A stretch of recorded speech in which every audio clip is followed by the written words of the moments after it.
Hey there, and welcome to Throw Up Thursday. I'm your host, Dr. JJ Kelly, the punk rock doc. Okay, hi! I'm Dr. JJ Kelly, and you're joining me for Throw Up Thursday, and we are on location. Sam is still here. Yeah, we canceled the flight for him back, but we got one now. It's just I'm going also. I'm a hostage. You are the hostage! Is that Olivia? Yes. So, Thursdays, where you come barf your problems and then you feel better. We are... Hi! How are you? I'm good. How are you doing? I'm good. Look at this, dude. Can you see the sky there? And Whoa! then look at the sky there. Oh my God. Where are you? We're up at the Sonoma Mission Inn. We're like a commercial. Oh. Yeah, because there's a winery up here that is run by people from Wisconsin. Oh, hell yeah. And last year they opened up today. So I was like, please, can we do one of the tastings? Because we did it last year when he was visiting. What? Didn't they open up Saturday, but then? Yeah. They said we don't do food until Saturday. I was like, ooh, that doesn't work. Can we please do Friday? And she's like, I'll check and call you back. And they said yes. Aww. She's like, I was so excited to call you and tell you yes because you're so excited. Aww. Yeah, I so love we're that. doing that. Yeah. Nice. Yeah. It's gonna be sweet. How are you? I'm good. Doing? I'm house sitting actually starting today for the rest of the weekend, so I get my own house. Oh, and I'm going to be taking care of an old man cat, and he's very sweet, and I'm very excited. And then I start work on Monday.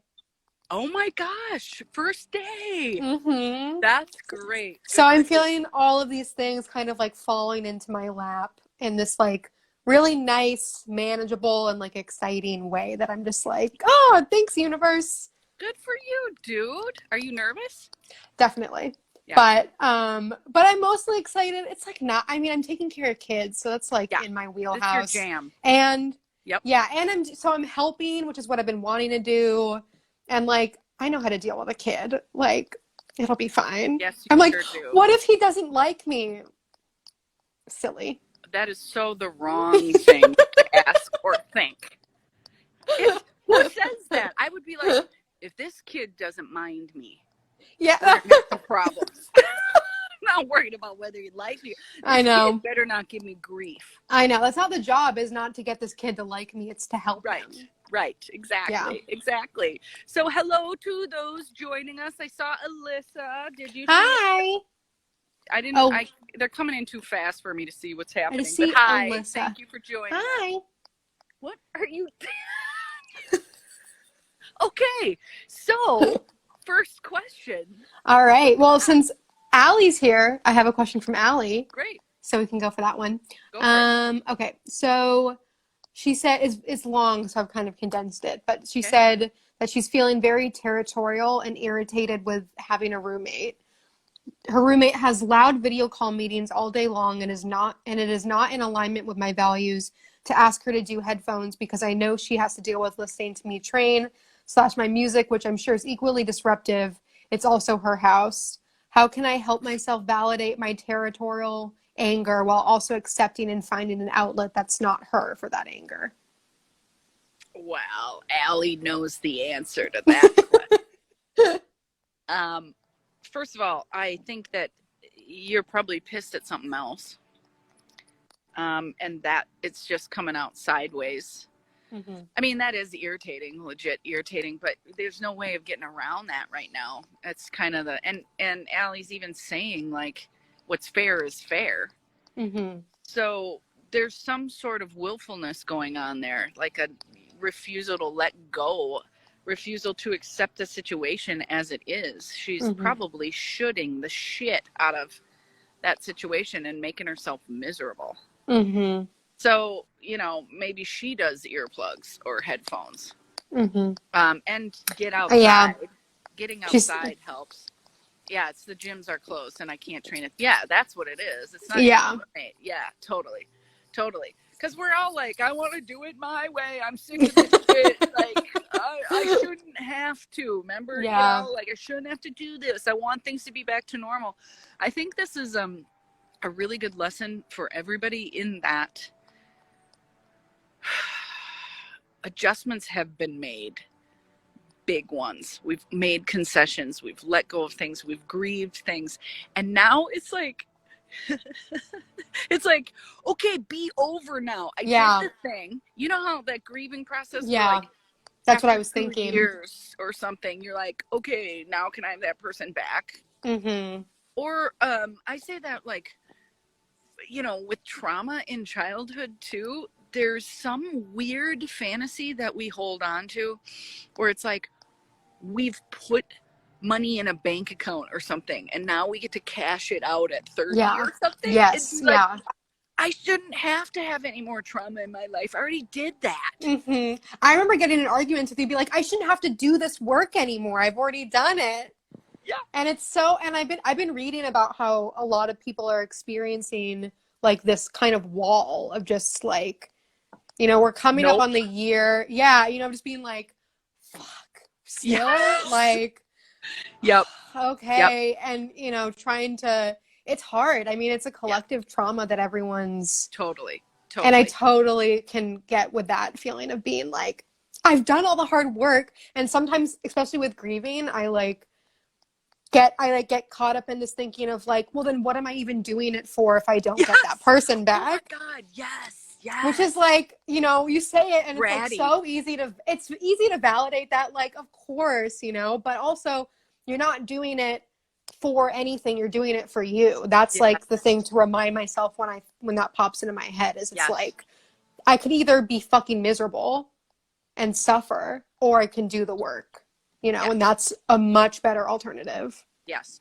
And Allie's point here, I think, is a good one in this last comment, because Allie's not the only one that makes herself miserable by forgetting to validate her emotions.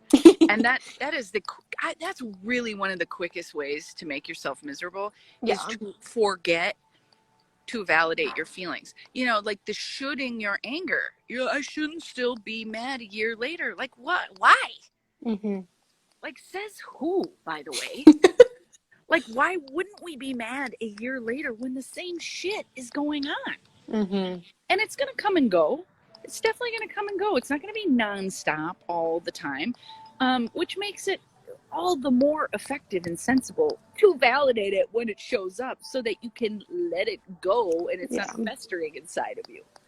So, yeah, that's a funny one, too, because we all are kind of like, stomp on our feet, you know? Right.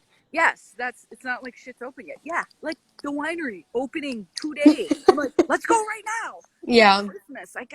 And that was something I was going to say. Do something different.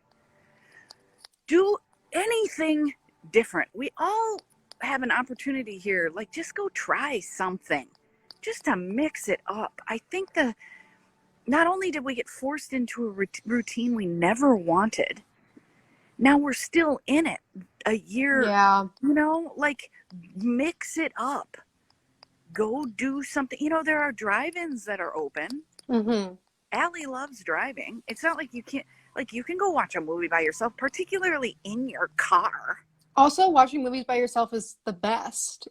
Totally. I like it more than going to a theater or going to a drive-in by yourself is better than going with someone else. I've never been to a drive-in by myself, but me neither. But I imagine that it is like you get to be all cozy in your car. You can bring like a blanket. Totally. And I know that Fort Mason does it, and then there's that one out in Concord. So, you know, try that. I mean, try anything. It doesn't have to be what I suggested, but do something to mix it up. And shooting our emotions, we got to be real careful and tender with ourselves all this time later. So be nice, please, to yourself and others, but self in this case. What are you doing? Oh, I'm writing down an idea.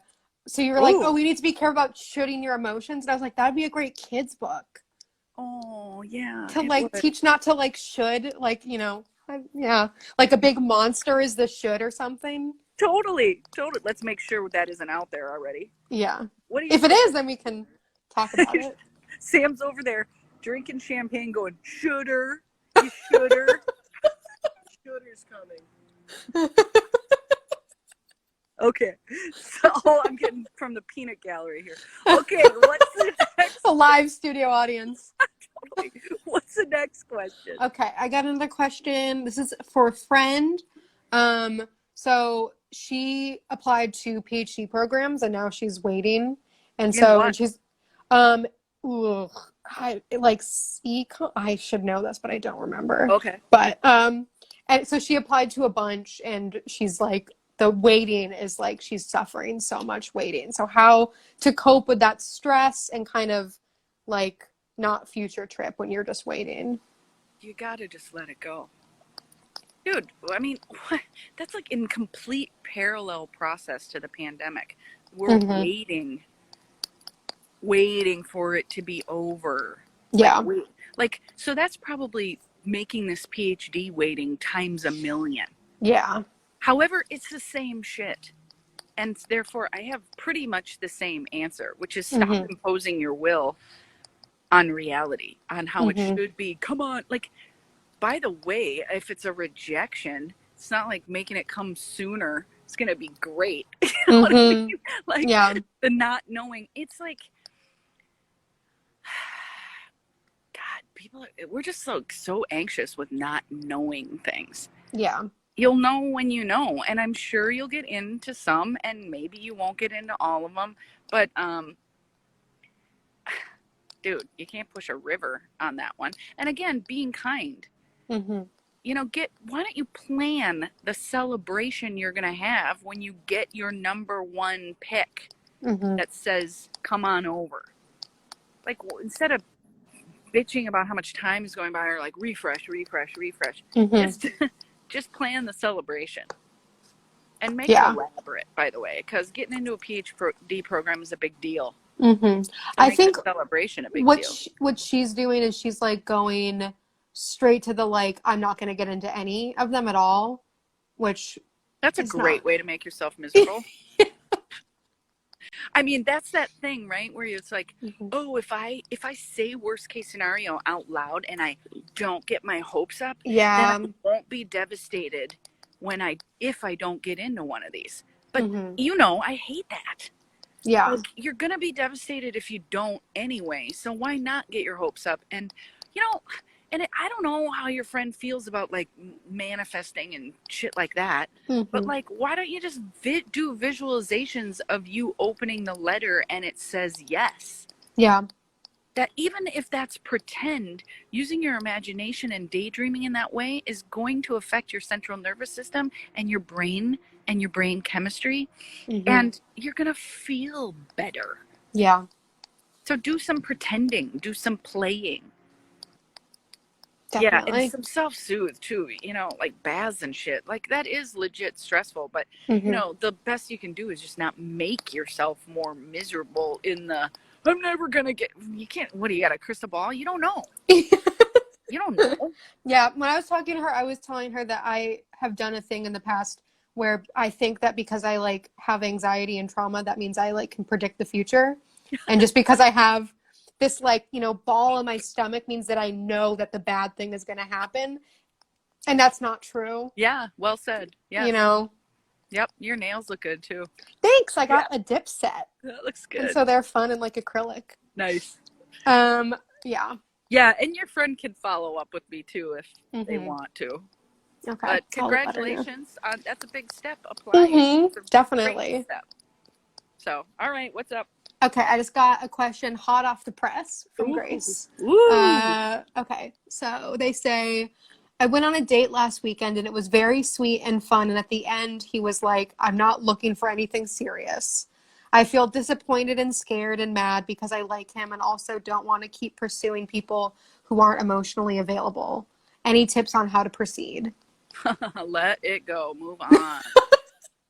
Don't think about it even another second. Again, though, I don't know. I must be in a mood, but I say celebrate the fact that you had the guts to do it. Think about the next one. Make a whole like flowery, fun, imaginative list of the qualities of, yeah, exactly. Bye, Felicia. Yeah, don't let the door hit you in the ass on the way out. You missed out, boy. Dumb boy. Make a list of maybe not the characteristics, like I don't like the idea of people making lists of like physical features and shit like that. I mean, do what you want to do. I don't care. But I think making a list of your values and then make a list of the values you hope they have. And they're probably going to be really similar. But like, what's a deal breaker for you? If you have one of your values and you're like, if they don't have the same one, no, not even. Oh, you're already relieved. Look at you with the strength and resilience. Yes, you are so welcome. That was easy. You already started list of relationship desires. Hell yes, yeah. Yes. Yeah. And the values and qualities of the person that is lucky enough to date you, Grace. Like, I'm not looking for anything. Why the fuck did you take me out then? Like, you know what I mean? Like it's just like that's some lame, intellectualized. Like, I don't actually want to be vulnerable. So, dude, who still says that line? By the way, like, mix it up so you don't sound like you're saying that line. I love how people say that and they think that they're like really unique in that way. They're like, whoa, yeah. They're like, at least I'm being like honest about it. It's like, oh my god, barf. At least I'm being honest. At least you're honestly a dickhead. God, oh my god. So gross. Right. Yeah, right? Like, what's the point? Right? Who would not want to date Grace? Give me a break. What else? Psst. Whatever. Boy, who? We don't even know who the hell that is. Done. Next. Thanks for asking the question, though. Yeah. Yeah, Grace, they will not have any problems finding someone to date. I think that Grace's standards may not be high enough. That's why the values thing. And, if you go on looks, you are probably talking yourself out of noticing some negative qualities of the person that you don't really dig on. Yeah. But you're like, oh, cute, this or that or whatever. We can get kind of wooed by dumb stuff, and we've all done it. That's why the list of values is probably the way to go. Yeah. Love you back. I think sometimes I've gotten like, back when I was like really trying to find somebody and I was like dating a lot, it was more of like trying to find somebody and this like big idea of a somebody. So every person that I dated, I was like, okay, here's how I think I could fit you in here or fit you in here. And it wasn't necessarily about like, let me just get to know who this person is and see if it ends up working out. It was like this idea of who I wanted them to be. And so then when it didn't work out, I was so much more disappointed because it wasn't like, oh, I just met someone we didn't get along. It was like, you're not that person that I wanted you to be. And so I think in dating, it's like just getting to know people. And if people show you who they are when you're looking, like usually pretty quickly. And so if you're not just looking to fill a spot, it's like you can actually see way clearer what's going on. That is so mature. Yeah. I am so impressed by that. Look at you all grown up. Oh my God. And I just want to put a fine point on that. The grasping, the clinging, any of that kind of feeling of maybe desire is what I want to say, although I don't think that's wholly like, yeah. I don't think that desire is necessarily a negative thing. However, the root of suffering does have that grasp, that like you got to be in the flow of it'll happen or it won't. Like there's a freedom and a freeness to that feeling versus the tight grip. So, yeah.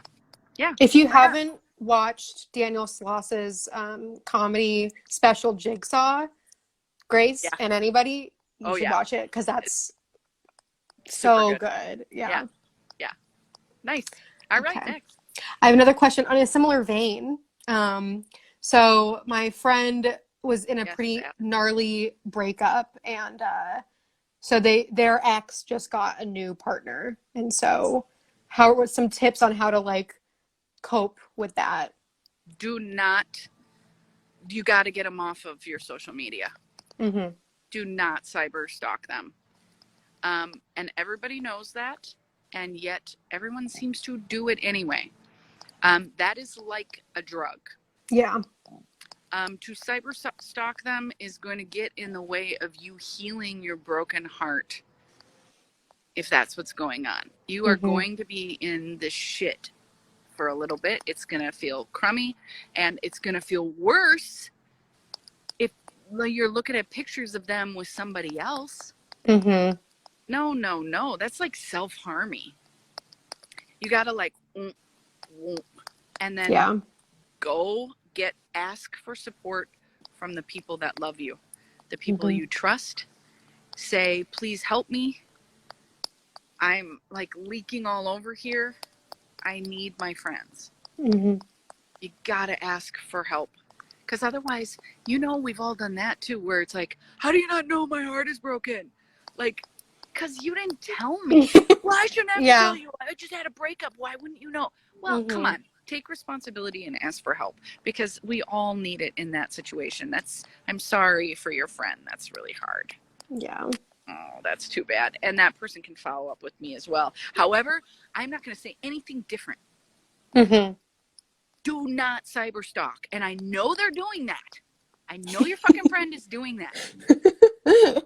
And they have to stop. Yeah. And they're like, I can't block them because whatever. Yeah, you can. Mm-hmm. And you don't even need me to say that. Everyone knows you got to do that.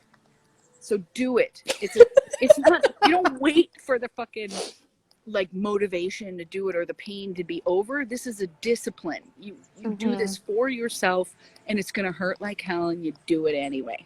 Yeah. So is your friend on here? Yes. Awesome. Yeah. Yes, do it. Block, unfollow, all of it. All of it. I'm sorry though. I'm sorry about your heart. Okay, one more.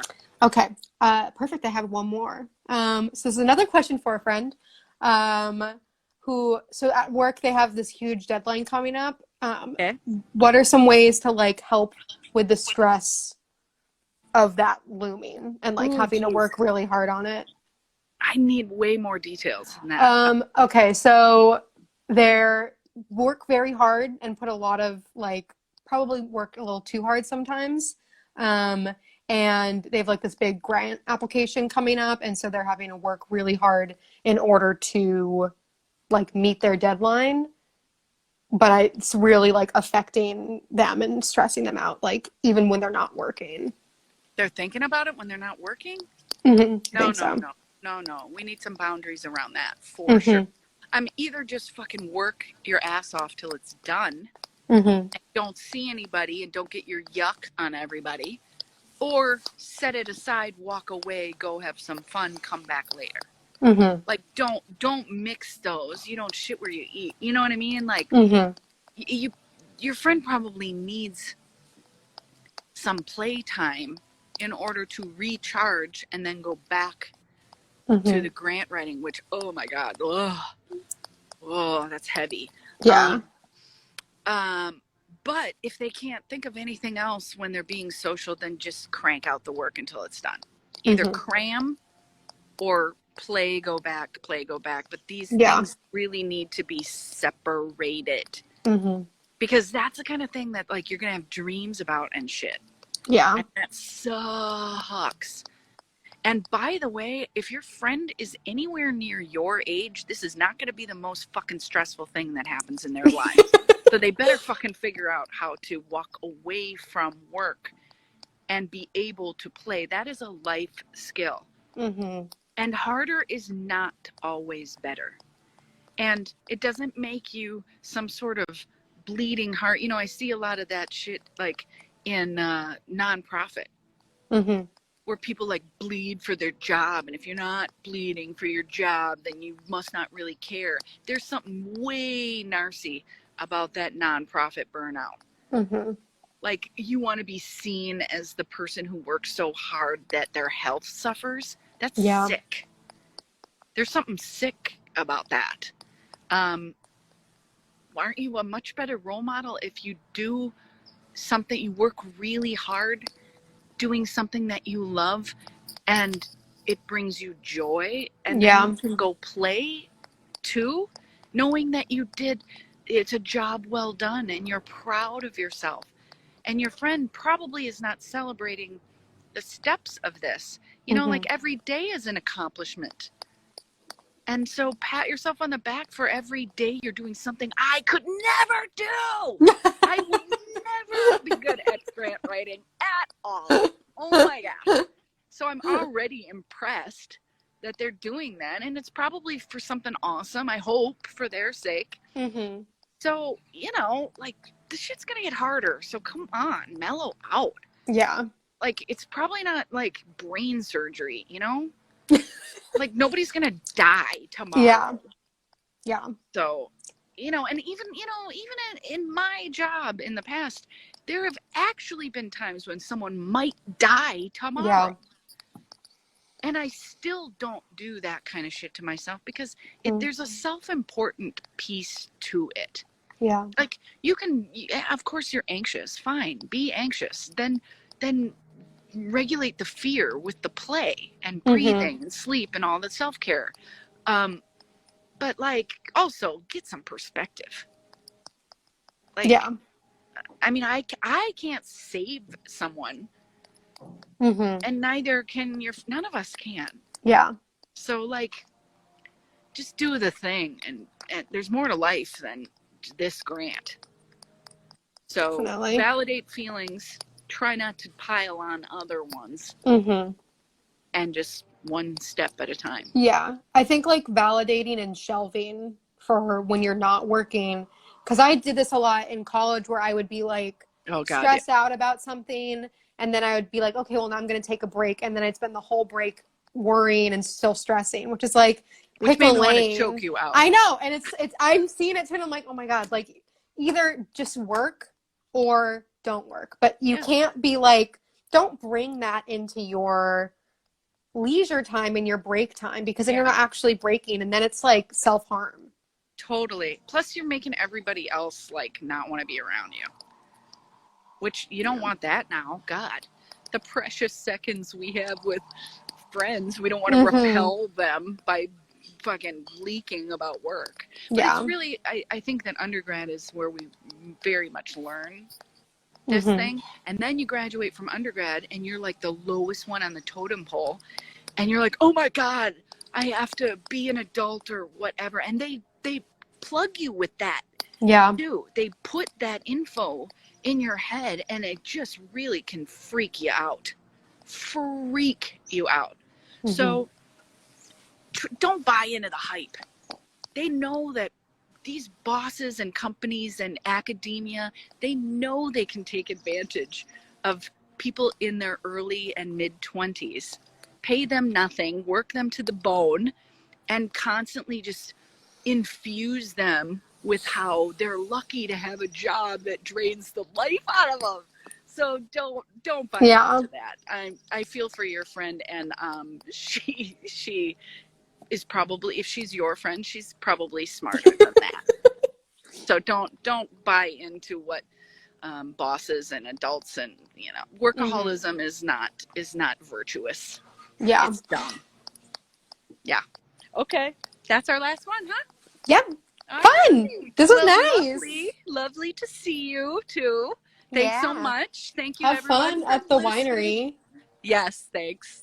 We're going to have a good time. It's going to be silliness galore. So you guys can come back next week for Throw Up Thursday. And if you have any questions during the week, text me, DM me, DM JJ. You can also go to drjjkelly.com, go to our website and schedule a free consult. That's free. You're getting good at this, Olivia. Yes, sir. I am here. Also, the new book is out. You can order The it. Gifted Misfits has been out. Yes. Thank you so much for mentioning that. Yes. And the Marianne Williamson, she's backing this book. So that should help, I would think. Yeah. That should help. I'm actually going to go back to Ohio with Sam and write the third one.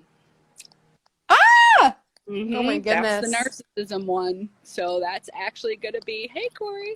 Yeah, that's going to be the next one. So. Can't wait to read that. Yeah. Hell Keep yeah. saying that too. Yeah. I'm thinking that one's going to like take off and then people are going to learn about the other ones. I don't know, but. The cover should be like a mirror. Interesting. Interesting. I'm sorry about that. Oh no.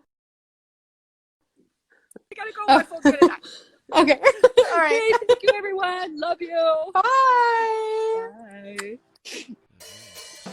Get in touch with me, Dr. JJ Kelly, the punk rock doc, at drjjkelly.com.